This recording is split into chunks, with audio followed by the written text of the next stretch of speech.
Velkommen til dagens program. I dag skal vi snakke lidt om lys, og i forbindelse med det vil vi rundt og spørge nogle forskellige elever og lærere om deres, om hvad de har oplevet af lyspunkter på denne fredag formiddag. Mit højdepunkt i dag var gratis gifler. Mit højdepunkt i dag var, at jeg blev kørt i skole. Mit højdepunkt i dag, det er al den dejlige mad, jeg skal spise. Mit højdepunkt i dag, det er, når vi skal spise kage. Mit største lyspunkt i dag, det må være, at vi har lavet trylledrik med ingefær i madholdet der. Vanvittigt. Rigtig spændende. Mit største lyspunkt, det var nok, da jeg er ude at ryge, tror jeg. Jeg er ikke sikker. Og så bliver det, når jeg får fri. Hej.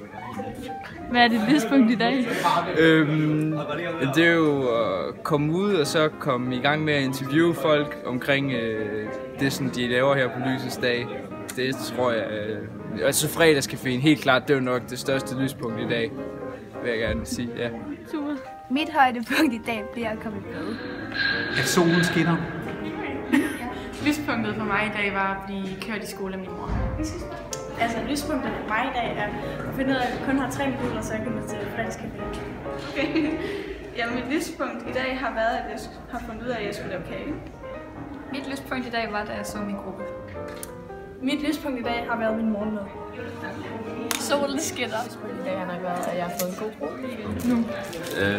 Lyspunktet, det er min sandwich. Jamen, mit lyspunkt i dag, det har været at møde en masse nye mennesker. Mit lyspunkt i dag har været at komme ind og få varmen. Hvorfor? Fordi vi sidder udenfor, og det er mega koldt.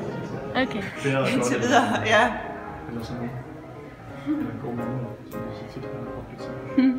Lyspunkt. Er du i gang? Ja. Nå, for fanden. Et lyspunkt. Et lyspunkt, det var... Altså nu er der ikke gået så meget af dagen nu. Nej. Det kan jo komme. Det er jo fredag, så skal jeg hjem og se X-Factor. Det glæder jeg mig til. Det må være et lyspunkt. Og så er det godt vejr. Og der er dejlig kaffe på lærerværelset. Jeg tror, det er det.